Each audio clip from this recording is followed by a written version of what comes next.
Good afternoon, Michael Malice here. Let that be your welcome for the next hour. Guys, this has been a very long overdue show. The return of one of my favorite people, anarchist-in-arms, Luke Rudkowski. Luke, where are you now? How can people keep up with your activism and so forth?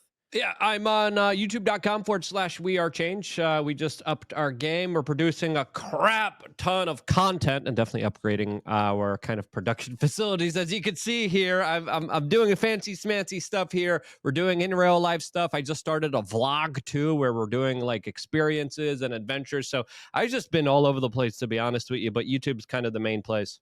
Is that Tim's beanie behind you? It is with a golden plaque that says Tim Pool's beanie. I was inspired by someone's wall of hats that I saw online that I thought was brilliant. And your collection is a little bit better than mine. But this is the authentic beanie. It's right next to the Alex Jones was right jar. There's my co-host Atlas. Atlas, yes. She likes to speak too, and she likes to be loud for the cameras as well. We got the Javier Milei action figure. He's in hot water. I hope they don't make a meme coin out of the action figure now. But then, of course, we have, I think, our spirit animal back there, Ron Swanson from Parks and Recs. And then, of course, George Orwell from 1984. So we got some limited edition action figures there. I'm actually a little triggered by this, and I'll tell you why. I recently acquired a Holy Grail action figure.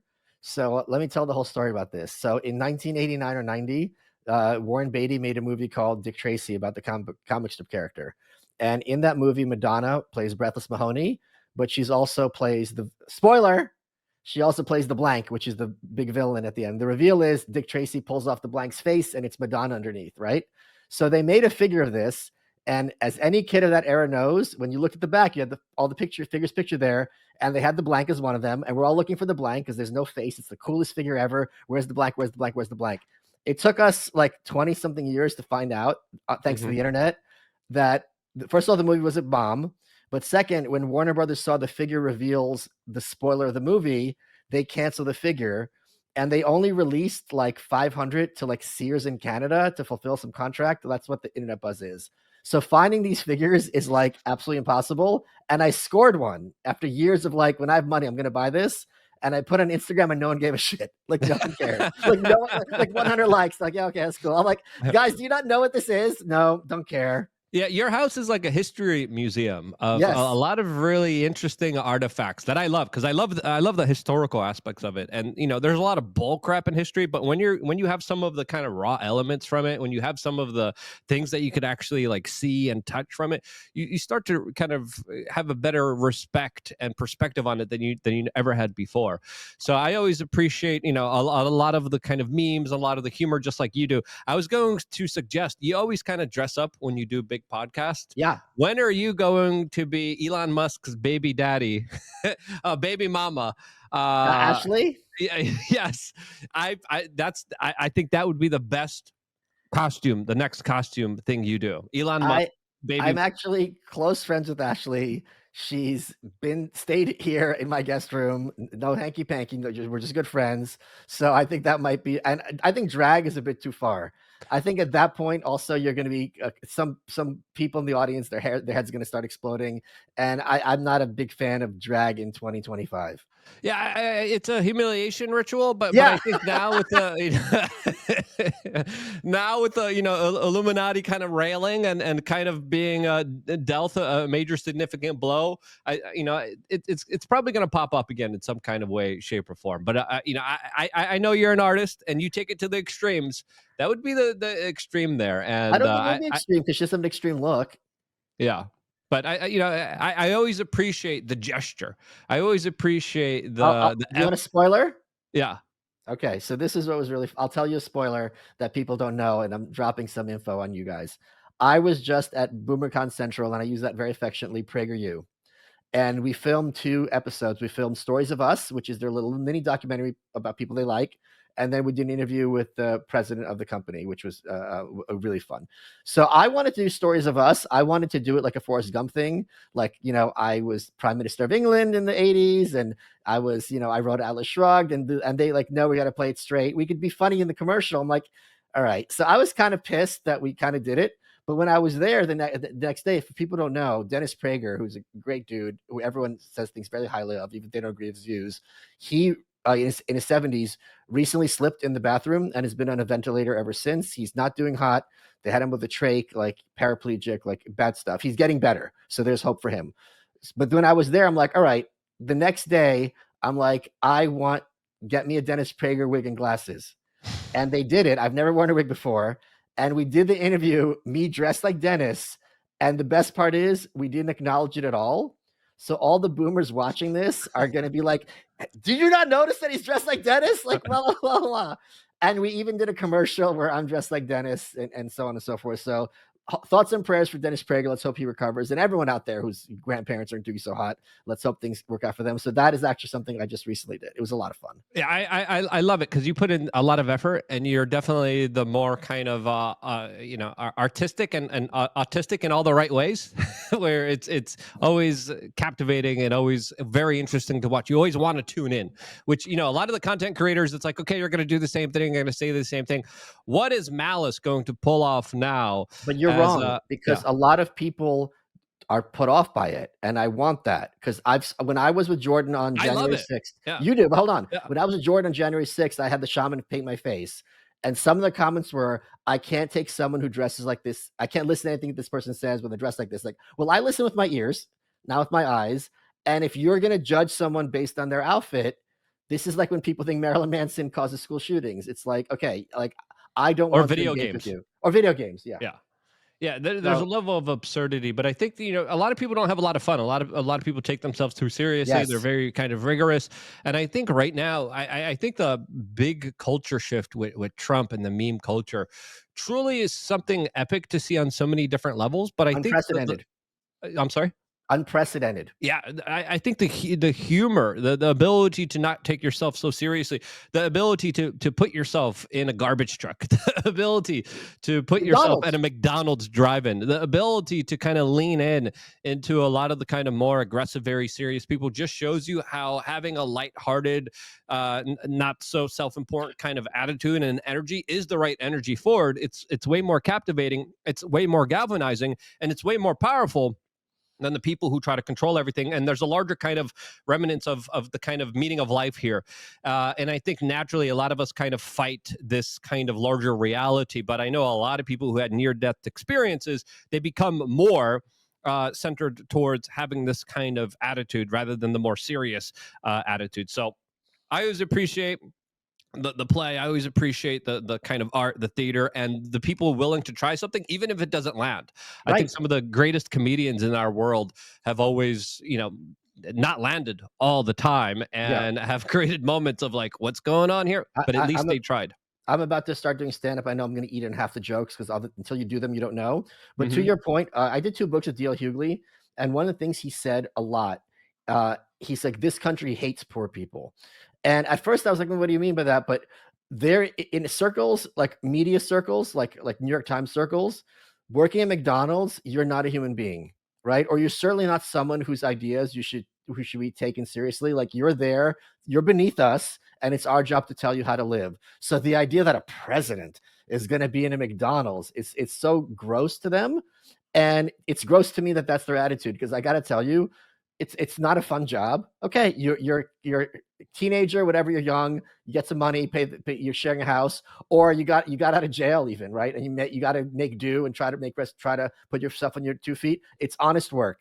So if you have contempt for that kind of thing, you are a horrible human being. Yeah, the service industry humbles so many people. I don't know about you, but when I was in Brooklyn, I worked a lot of really crappy jobs dealing with some of the worst people in this world in the service industry. And it taught me so much about humanity, and it taught me so much about myself, but also gave me a kind of a grounding to understand, like, hey, we should be nice to the people that actually provide us all the services, before the technocratic AI robots take over and bring us towards singularity and then try to upload our human consciousness and terminate us all at the same time. Yeah. So. One of my biggest tips on networking, before we get to that, I'll say, what the most common things people, like elderly people, say as they're like meeting their maker? Do you know what the most common thing? That they wish they had better relationships and more time with their loved ones. And you know what the other one is? I wish I didn't worry so much. Yep. So exactly. That kind of taking yourself seriously, everything's a crisis. Calm down.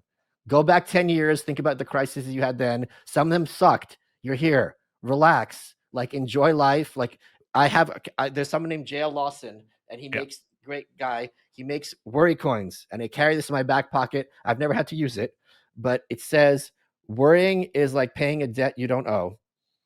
And it's really a great message. Like, calm down. You can freak out, make plans, contingency plans, but freaking out about it is not going to be conducive toward anything. Yeah, and that you made me think about that when you were talking about what's happening with Prager. That's an important aspect, especially whenever your health goes, and whenever you just get older and older and older, you start to realize, a lot of this stuff doesn't really matter, right? We shouldn't be so uptight. We shouldn't try to control everything. And the more you kind of let loose, the more you're kind of in this flow state, the more you're kind of in a state where you're just being your true natural self without worried about what people think about you. That is when the true magic happens. And I think we saw that on such a bigger level within this last election cycle, that it really did transform our society. And I said, this is going to kind of bring back a cultural renaissance, but a renaissance in a way that a lot of people don't really kind of fully grasp and understand yet. I think we have changed our pathways, just like in a train. They changed the tracks from left to right. But that was a huge detour. This detour of now where we're headed to, the possibilities, especially now with RFK Jr. and everything that he just announced a couple of minutes ago, highlight, I think, one of the most Wait, what he announced? He announced that he is going to be officially going after chronic disease and going to study a lot of the things that are leading to chronic disease, like ultra-processed foods, electromagnetic radiation, childhood. If we're on YouTube, the procedures that are forced on everyone. He's going to look into glyphosate and pesticides, artificial food additives, SSRIs, antidepressants, microplastics, and more. Specifically, all of those things will now at least be investigated. So this is going to unleash, I think, a full human potential that we haven't ever seen ever before. This is revolutionary, especially when you're able to take the foot off of the neck of the American people, and they're able to kind of realize, holy cow, my brain's working. It's no longer calcified from the fluoride. My mind is working. My body is working. I'm happy. I'm healthy. I could actually produce and manufacture something in this country, give a service to someone in a free market kind of way. And again, it hasn't been perfect. There's some things that RFK and Trump are doing that are kind of antithetical to what we believe in as far as anarchy. But overall, 90% of the time, what he's doing, it's one of the most important things. He's getting the government out of your life. Question for all you business owners out there. Have you ever felt totally lost when it comes to HR? Yeah, it's okay. A lot of people have been in that same exact situation. It's not what you do best, but it's something where you really need to find solutions. And the solution to the HR problem is Bamboo HR. Bamboo HR showed me a demo, and I used to do tech support, so I know what makes a good program and what makes a bad program. Everything's in one place. It's extremely intuitive and easy to use, and you can navigate it without having any kind of technical knowledge at all, which is, to me, the ideal kind of program that you want to use for something as complicated and as annoying as HR. It's a powerful yet flexible all-in-one HR solution for your growing business. So stop spending countless hours on payroll, time tracking, benefits, performance management. With Bamboo HR, those hours are shaved down to minutes. Plus, it prides itself on being super easy to use, easy to learn, easy to implement, and very easy to love. Check out the free demo and see how nimble and affordable this valuable tool can be. I did. HR is hard, but Bamboo HR is easy. Reclaim your time. Check out the free demo at bamboohr.com/free demo. See for yourself all that Bamboo HR can do and how truly affordable it can be too. That's bamboohr.com/free demo, bamboohr.com/free demo. HR should not be taking up all your mental health and all this time, and Bamboo HR clarifies it quite well. Well done, guys. Let's get back to the show. In our lifetimes, before we were born, we were told that this brand of cigarettes is better for you than other brands. Yes. Like with a straight face. 4 out of 5 doctors recommend whatever Pall Malls. We were also told that eating low fat, high carb is the best way to lose body fat. We were told eating eggs is going to kill you. We were told eating butter is going to kill you. Steak's going to make the climate be hotter. Yes. Like all cows that are evil. Would still be au courant if it wasn't for the internet. Because the internet allows other points of view to kind of, you get on your soapbox, you state your claim, and very quickly that Atkins thing about carbs are what makes the body store fat, even though the word fat sounds like it's going to make you fat. And when people could just, it doesn't have to be, I don't have to trust Luke or Malice. Here's my before, here's my after, here's hundreds of people. I tried this is what happened. All of a sudden, people can make their own conclusions and talk to others who've done it and gone through it themselves. I'm very excited as I'm sure you are never listening to this, about the possibility or the certainty that the level of diabetes is going to go down because it's through the roof. It's obviously there's one that's genetic, one isn't. The non-genetic one is completely artificial, does not have to happen. The side effects of that are just, in terms of quality of life, are extremely deleterious. And kids are getting it. This is one very easy fix that is going to improve vastly the quality of life for a lot of people. Absolutely. And then get rid of this chronic disease epidemic. Almost everyone that I know that's a little bit older, even the younger people now, more and more, all of them are on some kind of prescription drugs. And I'm like, what are you doing? Why are you taking this stuff? Did your doctor talk to you about sleep, stress, exercising, going for walks, taking care? Nope, none of that. And, going back to that, people don't realize just how big, we can't fathom it yet. We can't understand it yet. But America, again, is a very special place. We have a lot of economic might. But once you now finally allow people to make their own personal health decisions, man, this is going to be game changing, because when you end this larger kind of soft kill eugenics operation that has been ongoing for a very long time, and it has, and if you are not aware of it, you're probably a victim of it. Once you get rid of that, I mean, there's so many different things that are going to be better, and it starts with our own individual health. I'm happy you brought up the cigarette analogy, because I was on Timcast, and then me and Tim got in it again, and he was like, and someone else was there, the neocon was there, I forgot his name, I think he's like Bolton's cousin or something. Elon, yeah. And they were like, it's the cigarette companies that were buying people off. How dare you not want government? Without government, we're going to have the cigarette companies buying off more doctors.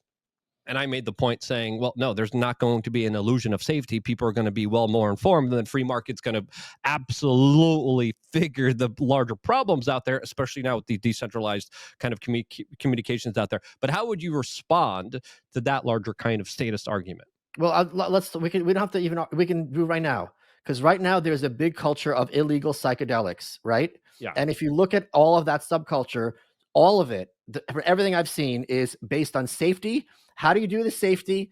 Do it with somebody. What are the problems? What are the concerns? Everyone who is in this space advocates for it to be done in an informed way, in a safe way, with backups. You see a commercial for this pill, it's just like, take this pill and you're gonna be running through the field in a sundress and everything's gonna be fine. There's never, all right, here's something that could possibly happen. If that happens, do this. Here's the circumstance, you should take it. And per your point with the doctor, it's, instead of being like, oh, I can't sleep, here's a pill, it's never, why can't you not sleep? You're treating the symptom instead of the problem. So then you're just putting Band-Aids on top of Band-Aids while you're hemorrhaging blood the whole time. It is really a deranged kind of approach. And there's so much misinformation out there, even in terms of just physical fitness. This is why a lot of people don't want to try to get in shape, because there's so much like crosstalk.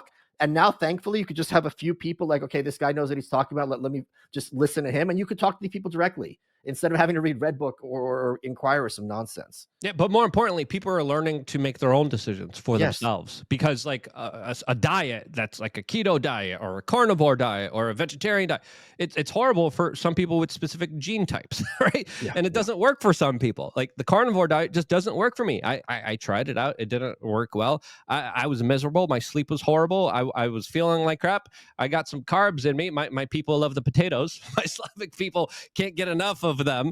And my life is so much better. After doing like an intensive tactical training and workouts, I have a huge sandwich, and I try to get sourdough, of course. I don't want the glyphosate nonsense out there, but I want a future where I don't have to worry.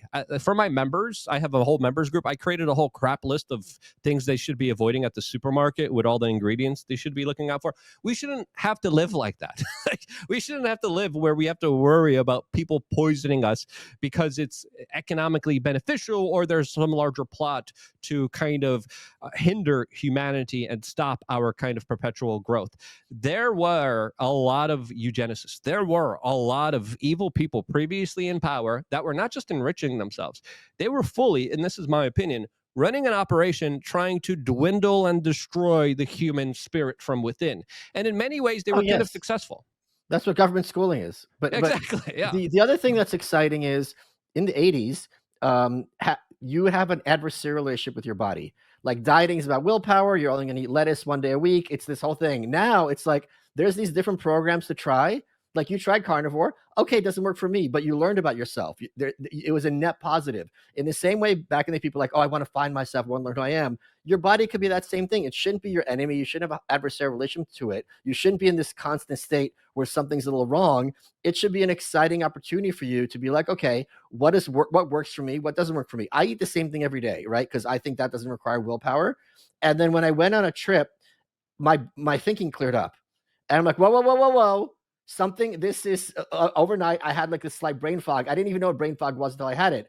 Then I reverse engineered. I started adding back what I skipped. It was milk, like drinking milk every day screwed with my cognition. Now I know, okay, milk's not for me. It's fine. The point is, to your point, if everything in the supermarket's like Russian roulette, you're not going to be able to make these kind of minimizing the variables decisions. And if things are cleaner and more straightforward and there's more and more opportunities, it's an exciting time. And exactly. People are told that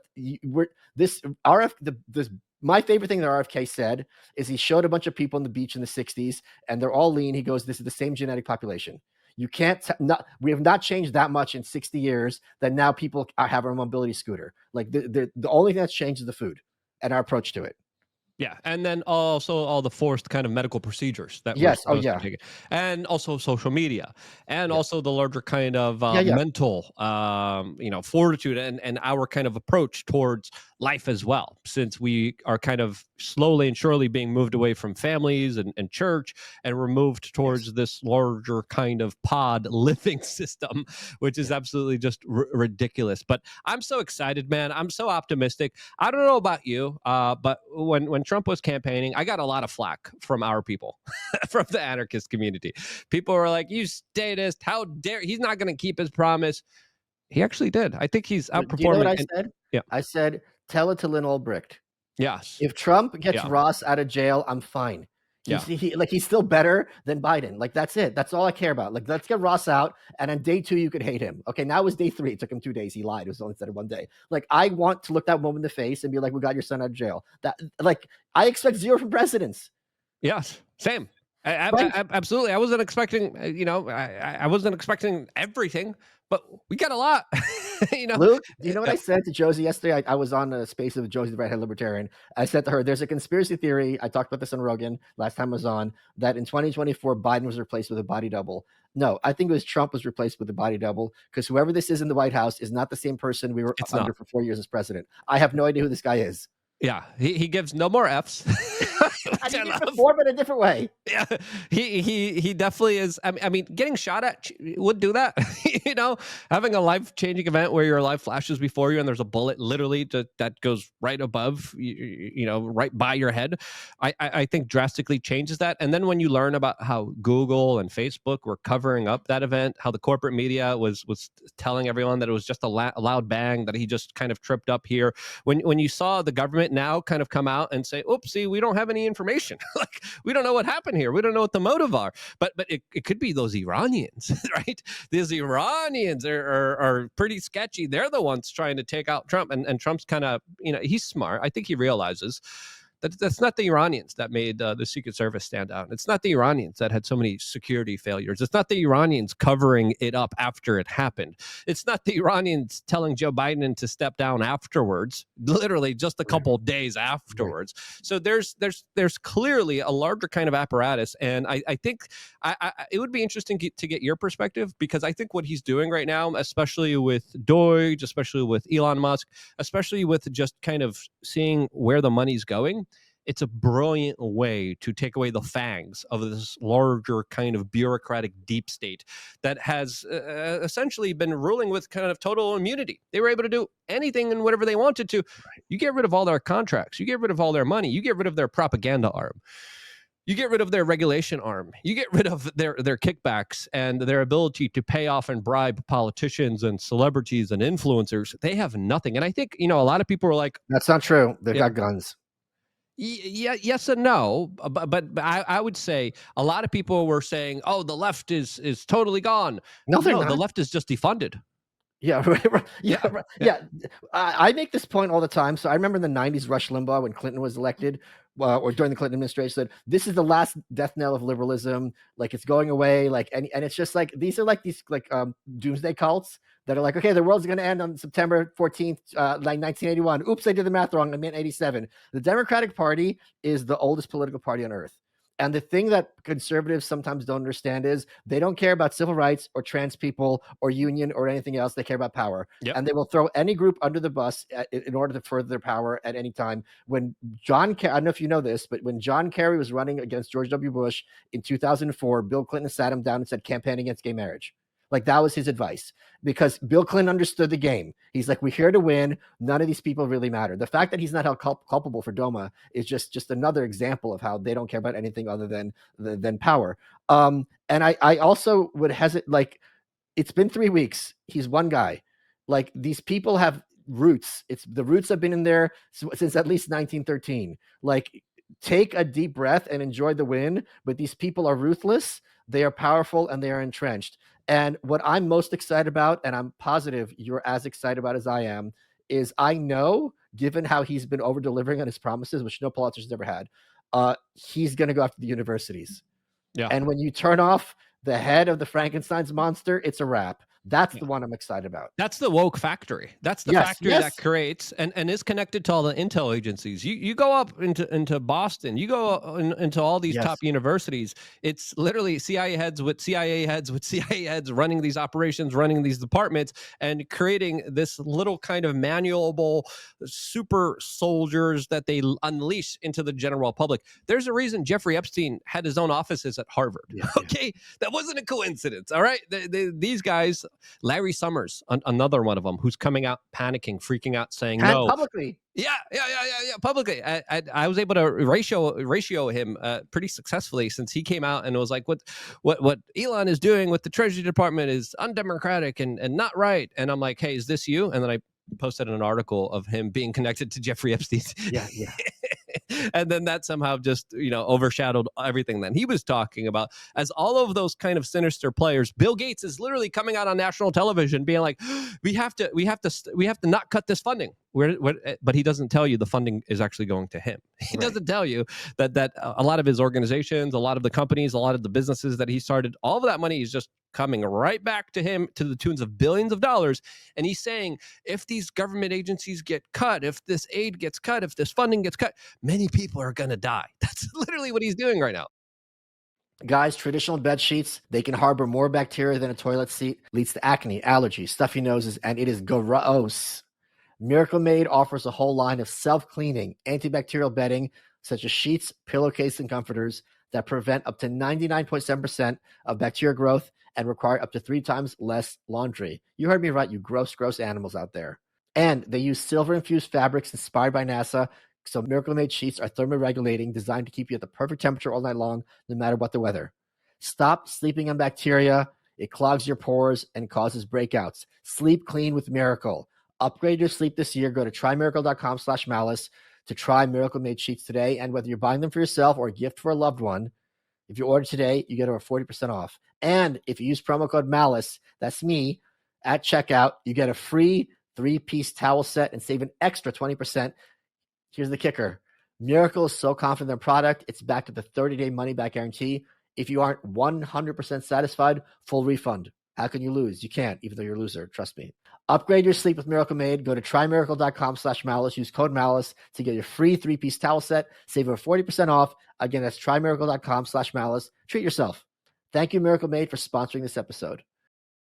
Folks, are you frustrated with your current skincare routine? Because for years, products have promised to fix lines, wrinkles, and crepey skin, but they rarely deliver lasting results. And that's where today's sponsor, OneSkin, changes everything.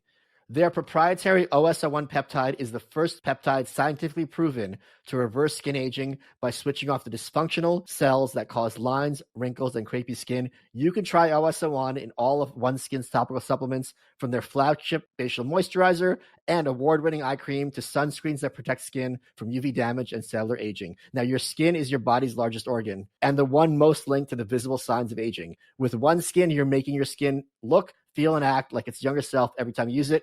See for yourself. 15% off using code Malice at oneskin.co. They sent me some, and I've started using it, and I really like it because then I can pretend I'm like Patrick Bateman and doing his routine. It seems like it's working. I enjoy it. What can I say? OneSkin's entire R&D process is run in-house, and every claim is based on lab or clinical studies. And they believe that the purpose of skincare isn't just to improve how you look, but to optimize your skin's biology at the cellular level so it's more resilient to the aging process. OneSkin is redefining the aging process with their proprietary OS01 peptide, the first ingredient proven to help skin look, feel, and behave like its younger self. And you can get 15% off with code Malice at oneskin.co. That's 15% off oneskin.co with code Malice. After your purchase, they'll ask you where you heard about them. Please support the show and tell them I sent you. Invest in the health and longevity of your skin with OneSkin. Your future self will thank you. And thank you, OneSkin, for supporting this episode. Let's get back to the show.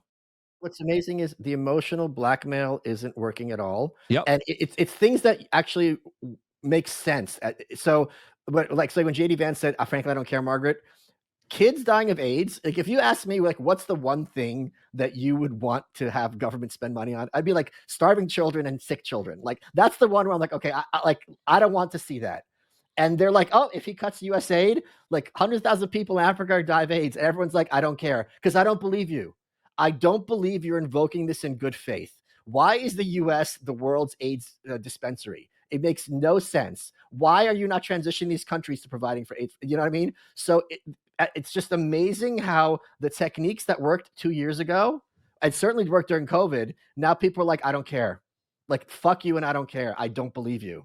Yeah, I love that. And, in related to that, Trump also made another move saying that he's going to cut funding to a lot of the universities that still discriminate against students for not taking the sickness procedure that they were forcing on everyone. There's also going to be a ton of soldiers that are going to be coming back into the military. They got reinstated. Yeah, and they're back pay for being discriminated against not so long ago to the tunes of thousands. There's going to be about 8,000 active duty and reserve service members that are going to actually be reunited, working at the government again. All the right people, by the way. There should also be larger restitution of a lot of the doctors that lost their medical licenses because of all the kind of criminal board. Move on, I want to stick on the soldier point. Yeah. I think it was Brett Weinstein who pointed out that this with the procedure and getting rid of the military people, what you've done in one fell swoop, you've eliminated the guys who think for themselves and have a conscience and who are going to defy authority.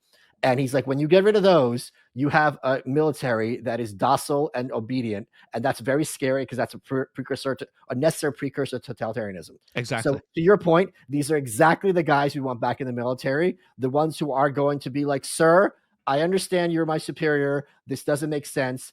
Because at some point, just like with My Lai and all these other things that the U.S. military does overseas, I don't know the truth about My Lai. Maybe that's bullshit. Anyway, to the idea of My Lai, there is still within the military, there are lines that you are not allowed to cross, even if you're commanded. And that's exactly the kind of military you want, where people are like, no. Yes, I'm a serviceman, but I'm still an American, and I'm not going to pull this trigger. Exactly. He made sure that a lot of the people who aren't just blind order followers that are going to do unethical, horrible things, even to the point of experimenting on themselves for the benefit of government. That's the larger kind of notion here. These people were like, I don't want to be an experiment. I don't want to be tested on some government procedure, which again, Trump had a hand in doing. But now Trump unwinding this, having RFK Jr. in there, going after the universities that are still discriminating against people that are not following and taking these procedures. That right there is something that is major, something that is big, and is definitely going to change the landscape here. And a lot of the troops and soldiers out there, these are the people that are going to be essentially on the front lines. These are the people that represent this country the most. And I want people there that are not just going to be low IQ order followers, since history is plagued with that. Ordinary men. Human atrocities that we can't even kind of fathom just how absolutely horrible they were because of those types of people. So this is safeguarding us from a lot of future horrible disasters that would have been at play here if Kamala Harris would have won. I mean, imagine the type of reality that we would be living in if Trump didn't turn his head. We don't have to imagine. It's England. Yeah. It's England right now. It's Germany right now, where people are, and the 60 Minutes is praising that people are arrested for a racist cartoon. Yeah. It is. If you remember watching that, the 60 Minutes reporter was like, "How do they feel?" And she was like laughing and smiling when you take their device, when you take their laptop and their cell phone for creating a meme that's racist. How do they feel? And then they all start laughing. They all start, yeah, oh, they're shocked. And then you see the 60 Minutes reporter literally smile like a maniacal sociopath. I mean, these are the type of people that Elon Musk and Doge is firing. No sympathy at all. Fire all of them. And I would even argue Trump's being too nice. Severance package? Are you kidding me? As an anarchist, stop it. Like, no, you're being way too nice to these bureaucrats. My position is give them a week to come forward and say, hey, this is the fraud, this is the waste, this is the abuse, this is the corruption. I played a role in it. Maybe give them some leniency, but allow them to come forward. Give them a week to say, hey, yeah, we're actually doing this. It's not really right. Let them actually correct the record. Then investigate them for all of those stuff. The people who lied, fire them immediately. There might be some good people that are ethical. There might be some good people. I can't believe I'm saying this within government that are actually good people. Might be those people. Okay, I could give them a service. But hold on. They don't have to be good. They just have to be bandwagon.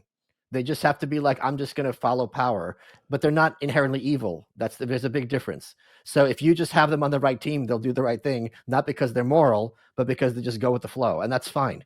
You can't expect everyone to be this kind of upright citizen. Of course not, and they won't be. Power, right, of course, leads more than anything else.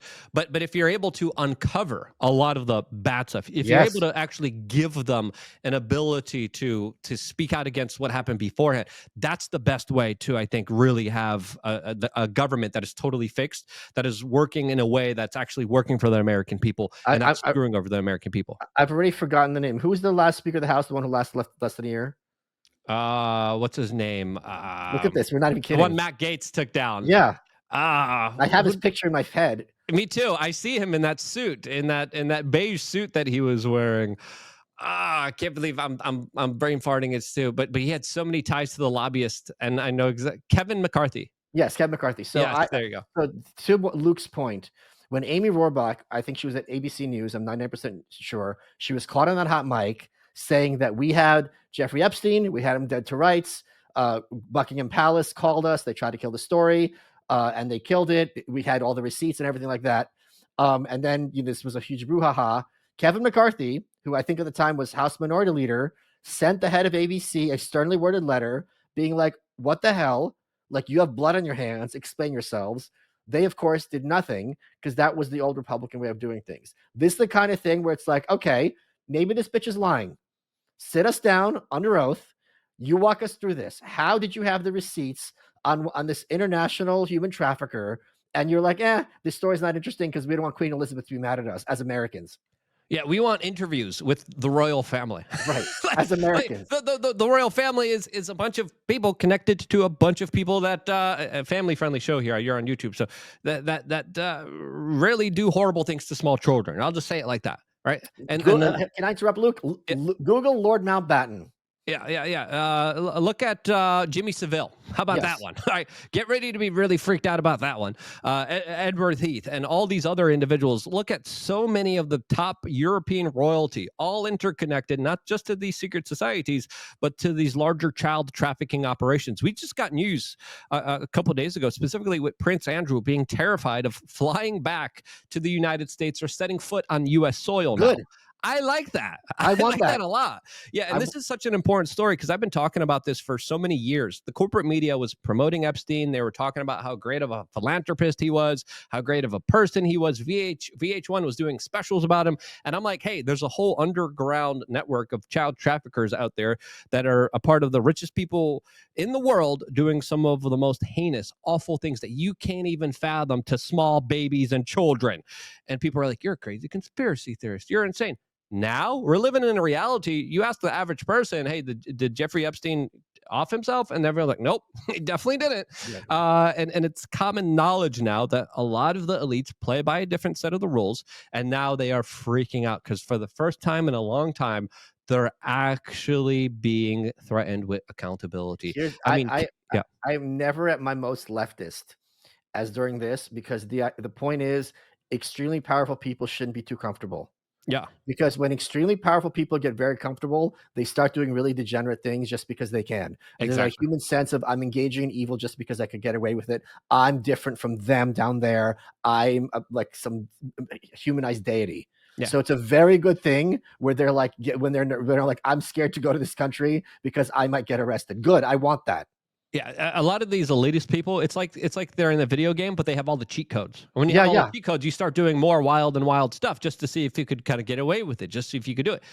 Human psychology works the same way in a lot of these kind of inner circles where it's like, look what I could do now, just to get some kind of feeling and emotion, since they feel like they kind of hacked life and they have all the money and power and influence. And, you know, we kind of see remnants of that with the kind of Diddy's, with the Weinsteins, the Epsteins, and all these other big players that were untouchable for many years. A lot of the people were saying, hey, these guys are doing some awful things. These guys are hurting women, children. These guys are really predatory, real monsters out there. And everyone kind of made inside jokes about it. Everyone mentioned it. Everyone kind of talked about it in a very kind of sly way, but there was no ramifications for it. I think for the first time in a long time, and I think this is why they're kind of pushing back Kash Patel's confirmation. I think the FBI is trying to get their ducks in a row, because I think they're in full panic mode right now, specifically with their larger involvement in this trafficking operation, which they knowingly played a role in ever since the 1990s. In the 1990s, there were children coming to them from Epstein-connected individuals saying, hey, these guys are doing all this horrible stuff to us. Can you please stop them? The FBI ignored them. So what that news reporter, Amy Robosh, had... Can I interrupt? Yeah. Because some people are listening. Luke's not telling the truth. That's not possible. If you think Luke's a crazy person, which is your prerogative, look up what happened in Rotterdam in England and how many young girls went to the cops and were like, I was assaulted. And if you read the ways they were assaulted, it's even more horrific than you think. And the cops were like, well, you were asking for it. You shouldn't have gone down there, or we don't want to come off as racist. So this is in court documents. This isn't crazy Luke on some weird message board. This isn't, we got once took Aya in Honduras and we saw this vision. These are receipts in British court in sworn testimony. Yeah, Trump's former Department of Transportation gave Epstein a sweetheart deal of a lifetime in Florida, where the children that were being hurt here were called prostitutes. Like, literally, that's how evil and backwards and everything just was within this corrupted system. Yeah. Ask your people listening to this, like, maybe it just takes me like to Caesar Milan your neck to like be like, oh yeah, Epstein can't be the only one. It's not like the guy had a monopoly on this. So it's presented as if, well, we got Epstein, the problem went away. How could there be just one guy in this industry? Yeah, it's not just one island. It's multiple. Right. It's multiple individuals. It's multiple Boeing 727s. It's multiple nefarious big players out there, some of which still haven't been kind of held accountable here. Do you know what I think it is? I think the average human is very low empathy. Right? They can't think in terms of how other people think, because they think we're taught this in school. Everyone's pretty much the same. Like, maybe Luke, you like different music than I do. Maybe I'm, have a shorter temper than you do. But when push comes to shove, we're all the same under the skin. And one of the reasons I wrote The White Pill, and you and I talk about this constantly, there are levels of evil that it would never enter your head to do. If I was given the opportunity, or you were given the opportunity, or everyone listen to this, vast majority, to do some of these things, here's a kid, go ahead, it would be like, are you insane? You're a monster. Your brain would just recoil to even the thought, because you're not wired like these people. And that's how they get away with it, because they commit acts that you can't even think about. You can't even imagine you ever going there. So your purview of understanding that these people are capable of such evil is just something that your mind just can't comprehend. I was interviewing child victims in Rotterdam. The Rotterdam situation was insane. And I think it was Joris Demming was the specific predator out there that I think is still kind of loose running around. I have to go back into my years of research, because I was doing this like 14, 15 years ago. I went to Holland to talk about this, but the story is so crazy that last time during Trump's administration, he not only appointed the Department of Transportation to be one of kind of the guy who let Epstein go here, who later came out and said that he was an intel asset, but William Barr, the Attorney General of the United States, conducted a cover-up operation of Epstein's demise, while also going to Epstein. The DOJ went to Epstein and said, give us dirt on Trump. If you give us dirt on Trump, we'll give you a slap on the wrist. We'll make it easy for you. This is Epstein's cellmate, that came out and spoke out recently. This is only a few weeks old, and specifically was detailing how the DOJ was trying to make Epstein say something against Trump in order to implicate Trump with all of this.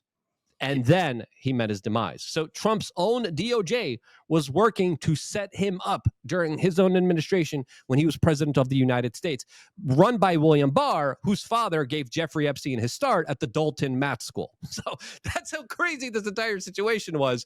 And if you're Trump, you're kind of seeing the tea leaves here. You're seeing they try to get Epstein to snitch on me. They try to get Epstein to be a witness against me. And when I was president, from my own DOJ, that revelation right there is probably why Donald Trump is as ballsy, is as FU as he is right now, because I know I would be. And then they took shots at me, and then they tried to put me in jail for 700 years. Game over, guys. I'm not playing nice anymore. Hey, folks. Michael Malice here. You might know me as a Twitter troll, terrible author, insufferable podcaster, but I'm also an underwear model, and the underwear that I model and wear every day is Sheath underwear. If you go to sheathunderwear.com, use promo code Malice, you get 20% off and you can be inside my pants. Why I love Sheath is they have special dual pouch technology for both parts of your male anatomy. It sounds weird. The first time I tried them on, I'm like, what is this? And now I literally wear them every day. The great thing about Sheath, it was developed by an Iraq war veteran. And overseas, it gets really, really hot. And Bobby decided, all right, what can I do to make sure I'm not suffering here in this heat? And thanks to his research, you can be comfortable in the comfort of your own home. It's great for cold weather. It's great for hot weather. It keeps you secure and comfortable. And there's something really exciting about going on a job interview, going on a date, doing a podcast, knowing that your underwear has you in its grip, nice and secure and comfortable. Go to sheathunderwear.com, use promo code Malice. You get 20% off, and you can get one step closer to looking as much like a hunk as myself. Let's get back to the show. Here's my theory about Trump, and I would love to hear your thoughts, because I'm a New Yorker, Trump's a New Yorker, and part of the New York shtick is like when you get together, I'm gonna make a joke. You made a joke about Polish potatoes, whatever. It's ball busting. It's how males bond. Exactly. There's nothing to it. It's friendly. It's in fact a form of affection in like the circles I travel. I called you an autistic boomer for being late for the show. Exactly. Right, and I never forgot it because it was just nice. It was a compliment because it's a sign of love. Exactly. And I think he came to Washington thinking that like he's gonna call Nancy Pelosi a senile hag. She's gonna call him a toupee buffoon. And then they're going to sit down and cut a deal. I think he thought that was the game. And I think he was naive where he's like, oh, these people have no problem trying to kill me, trying to imprison my family, trying to take my home and go through my wife's lingerie. And that was a big wake-up call where he's like, oh, these people aren't just like, team red, team blue. They are malevolent and will stop at nothing. Yeah. It wasn't just that. They banned him on social media. Right, they made sure he didn't have a voice. On YouTube, you used to play a segment of Donald Trump talking. Your video would be taken down because YouTube said, no, you're not allowed to hear from the former president of the United States. I forgot. Yeah. That's how people don't know how far it went. He had to start his own kind of social media. And there was people within his own camp that were saying, hey, this is the time you go on alternative tech. They're going to censor you. They're going to ban you. They were banning all of his major supporters, all of the major kind of influencers that really helped him get to where he was. The Alex Jones, the Roger Stones, the Cernoviches, all of those people, all of them were getting hit left and right. All of them were getting deplatformed. And then everyone was saying, and I know this for a fact, there was people talking to Trump saying, dude, they're going to get you soon. You need to think of an alternative now before they totally censor you. Trump didn't listen, according to this, because of Jared Kushner's advice, according to some sources. And for a time period, he couldn't even get a message out there. He couldn't even talk to the people because the media was only covering him and they would only spin anything he said. He wasn't able to communicate with the people. That day and age is long gone, to the point where now Google and Mark Zuckerberg are literally showing up with $1 million checks on their knees, groveling at Mar-a-Lago. Like, meanwhile, censorship still is happening on Instagram. I'm still being censored like crazy on @LukeWeAreChange on Facebook and on Instagram. It's crazy what's happening on those particular platforms when Mark Zuckerberg is promising to, of course, be different here. And, you know, when you go through so many battles and when you are deplatformed, your house is raided, you're a felon, you're facing 700 years in jail, they're shooting at you. These people don't understand there's consequences for that, right? And I think we're seeing those consequences. And I think the threats against Trump, the threats against Elon, they're still real. As you mentioned, I think we can't underplay them. I think their lives are still at risk here. I think we still should be trying and doing our best to try to get as much done as possible. I would love to see Congress do a little bit more when it comes to codifying a lot of these executive orders and a lot of these executive actions, because the next person in charge, I'm still worried about that. We're not out of we're not in the green yet. We're not in the clear yet. We still have a little bit of ways to go, especially when it comes to fixing ourselves, as there was so many different psyops, so many different programs running against us that it's going to take a long time to unwind. And this is far beyond Donald Trump to fix. And it's up to us to take full advantage of the situation as best as we can right now. To Luke's point, I know like a lot of times when people hear CIA, their like head starts spinning. I'm going to ask yourself this. You could go after Congress, the Republicans, the Democrats, Hollywood, black people, Jews, gays, anyone you name, right? Any population. It's only when you go after the CIA that the reaction is like, oh, you're a crazy person. Isn't that interesting? Like, that's the one thing where like, if you're against this, you're not bad. You're not only bad, you're actually crazy. It's very, very interesting to see that that's the through line. And I would encourage people to have enormous skepticism to what Luke and I are saying and just look up Operation Mockingbird from the CIA's own words. Pretend we're crazy, prove us wrong, and go read what they've said. Yeah. And then you'd be like, oh, okay. Well, the biggest disclosures happened with the Church Commission hearings. And this is something that I've been calling for a very long time. Because when you look at the Church Commission hearings, that's when a lot of people found out about this larger operation of the CIA embedding people within these news organizations in order to control what they were saying, the articles that they were releasing. There's a famous German journalist that died a couple of years ago of a heart attack called Udo Ufket. And he came out and he said, you know, I was working at one of the biggest, most prestigious kind of organizations in all of Germany. The CIA literally came to me with pre-written articles and they just told me to put my name on it. And I had to do that. And that's news. That's reporting. It's literally a PR press release from the CIA. U.S. aid funding, CIA slush fund, it's their kind of, it's not their dark money budget, it's their kind of overt money budget where they're giving it to a lot of these top institutions, top organizations, as the corporate media isn't even corporate. They're the socialist media that has been subsidized by our tax dollars. And they're given unfair play in the realm of ideas through these algorithms that promote them and deplatform us. I was one of the first YouTube channels to ever be demonetized. We were deplatformed. We were screwed up. You put in my name, you weren't able to find anything except a video of someone who put a bigger nose on me and was saying, look the Jew, I'm the Jew. And I'm like, that's what you look up when you look up my name. And for a long period of time, it was just like literally, and it was a voice like, "Oi, I'm a Goya, oi, I'm a Jew," and I'm like, why? Out of all the work that I did, all the documentaries I put out, all of the things that I've been a part of, all the epic confrontations, that's the one thing that Google decides to prioritize and put, and none of my videos, none of my work. Wikipedia literally depersoned me. They wrote, and I found this out through larger kind of lawsuits that were happening. There was internal memos within Wikipedia saying, never attribute anything this guy does. Always attribute someone else. Rand Paul used to talk about my confrontations with the Obama administration. I went to Obama's spokesperson and I got that Anwar al-Awlaki big disclosure with his administration and me and my staff asking them, with them saying that he should have had a better father. With what essentially is Barack Obama personally calling for the assassination of a 16-year-old American citizen. Right, that's the bigger kind of purview here. And Wikipedia decided, even though everyone was talking about it and this larger disclosure, Wikipedia never attributed that to me. They attributed it to Rand Paul, who talked about me, but they edited out Rand Paul talking about me. So I don't even have a Wikipedia. I can't have a Wikipedia because they depersoned me and they deplatformed me.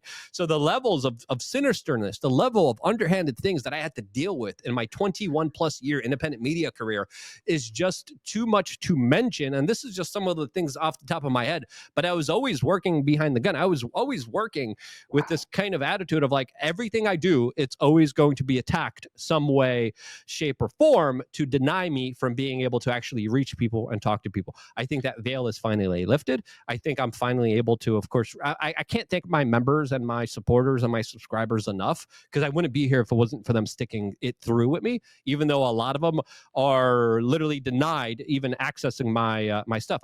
Someone just told me yesterday they were trying to pay for lukeunfiltered.com. They couldn't because their bank told them not to do business with us. And I'm like, are you freaking kidding me? All of our emails that go in with our logins, all of them still go to spam for some reason. There still is a level of underhandedness that I hope Donald Trump and Elon Musk kind of look at in order to give a level playing field. If I had a magic genie wish, it would be AP, New York Times, Reuters, Politico. You have to give back all of the money. And now we're going to give it to independent media just so we could level out the playing field. Now, that's a little bit too much socialism for me. But still, if we're going to be fair here, there needs to be some kind of retribution. There needs to be some kind of leveling of the playing field in this media sphere, since so much of our content, so much of our information has been just absolutely censored and deleted from the internet. I've got to call in with my Mossad handler in a couple of hours, so I'm going to put in a good word for you, and hopefully you could clear some things up. If you were a member of the enemy class, what would you do to combat? What would be the most effective thing you think you could do to combat what Trump's trying to do right now? You release a whole bunch of disinformation. And this is what I warned about too. You release a whole bunch of half-truths, and you release a whole bunch of truths, and then you muddy the waters so you can get away with the bigger stuff. Give me an example.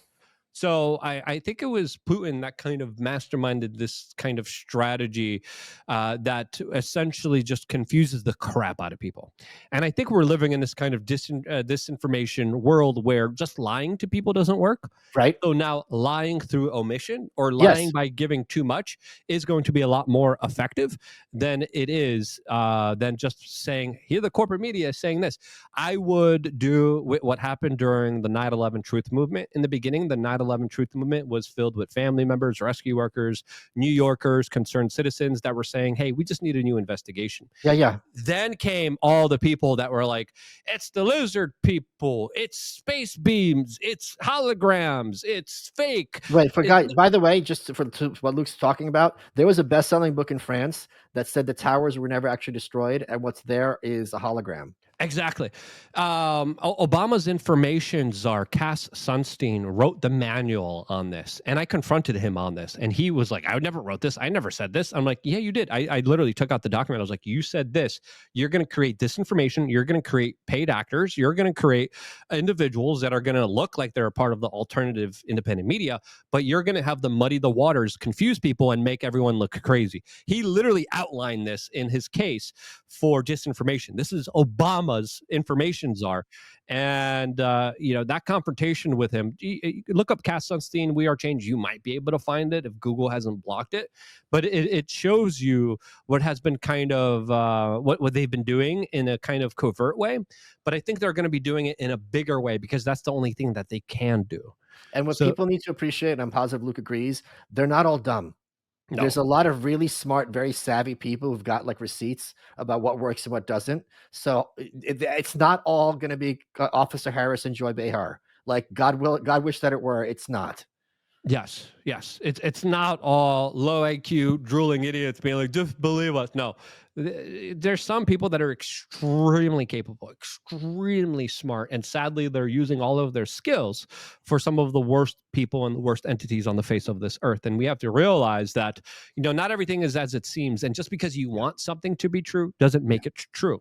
So I think there's going to be a lot of baiting. There's going to be a lot of, and we see this time and time again, especially when it came to, I think, the Pizzagate scandal. Oh yeah, right. Great example. Yeah, as well. And the QAnon thing as well. I think those were all successful psyops that really hindered larger conversations about Joris Demming and what was happening in Holland. That really took away from Prince Andrew, really took away from Epstein, really took away from Les Wexner and all these other bigger players, that were a part of this larger racket. And it made it seem like, oh, they're just crazy people that are going to shoot up a pizza shop.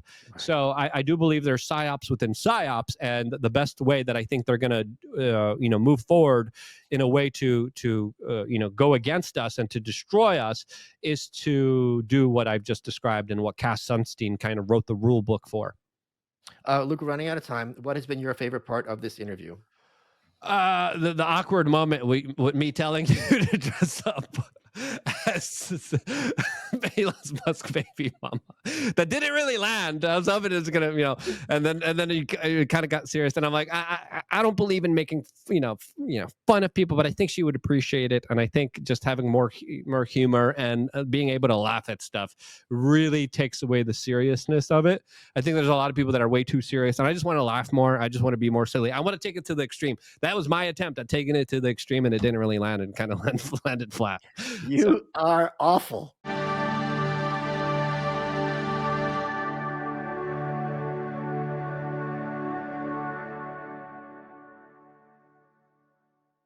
For weeks now, New Jersey residents have been plagued by unexplained drones flying overhead. Is there intelligent alien life? And if so, has the government been covering it up? All right, UFO sightings the military can't explain. Congressional hearings, Pentagon whistleblower. What does it all mean?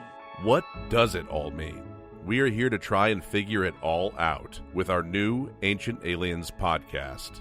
There is a doorway in the universe. Beyond it is the promise of truth. It demands we question everything we have ever been taught. The evidence is all around us. The future is right before our eyes. We are not alone. We have never been alone. Listen to the Ancient Aliens podcast, available wherever you get your podcasts. Pluto TV is the place for movie fans like me. And TV fans like me. They've got something for everyone, and it's totally free. You can binge laugh-out-loud sitcoms like Frasier. And rewatch cult classics like Higher Learning. Whether you're in the mood to solve a little crime before bedtime with NCIS or Tracker. Or curl up with a surefire hit like Forrest Gump. Run, Forrest! Pluto TV has thousands of movies and shows, all for free. Pluto TV. Stream now, pay never.